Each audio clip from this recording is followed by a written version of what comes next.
Elle est dans cette chambre d'hôtel qui n'est pas la sienne, seule. Chambre bien luxueuse par rapport à la sienne. Chambre bien lumineuse. Elle regarde, elle observe.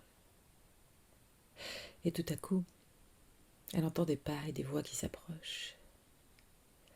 Elle se précipite dans les toilettes, sa seule porte de sortie.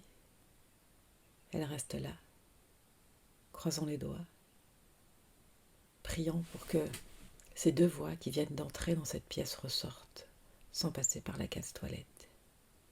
Puis elle entend des pas qui se dirigent vers elle.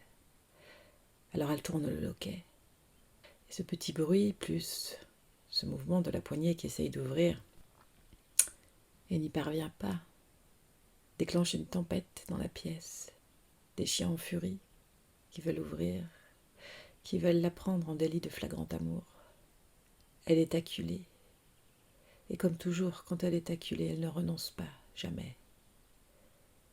Alors elle regarde autour d'elle.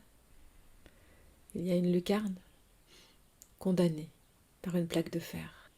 Elle dévisse la plaque de fer avec ses dents et avec ses ongles. Et elle y parvient. Ses mains sont en sang. Mais le jour filtre à travers cette pièce, sombre à l'origine. Elle s'imagine en train de monter sur les toilettes et de se glisser dans cette lucarne au mur tellement épais. Va falloir qu'elle fasse le serpent. Elle ne sait pas ce qui l'attend de l'autre côté. Un grand trou béant avec du vide, ou bien la possibilité de se récupérer et de disparaître. Mais ce n'est pas ainsi que les choses se passent. Car de l'autre côté, les chiens en furie sont passés au marteau et sont en train de détruire la poignée afin de pouvoir remettre cet oiseau en cage. Le face-à-face est gênant. Eux sont dans l'ego de leur colère et le plaisir aveugle de pouvoir rabaisser leur proie et de lui faire sentir qu'elle est coupable.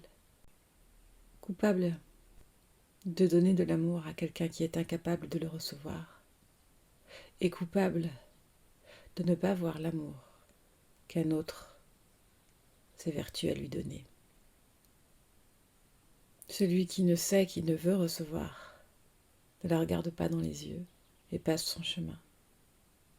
Celui qui l'aime avec pudeur et souffrance la regarde et la ramène, sans rien dire, dans sa chambre.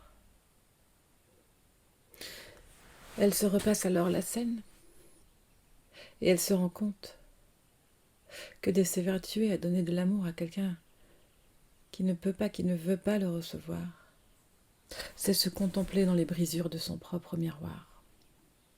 C'est s'enfermer dans sa propre cage, dans les latrines de son être. Et elle se rend compte que cette lucarne, il n'y a pas besoin d'avoir les mains qui saignent pour l'ouvrir, et qu'il suffit de déployer ses ailes et de le vouloir pour s'envoler vers la lumière.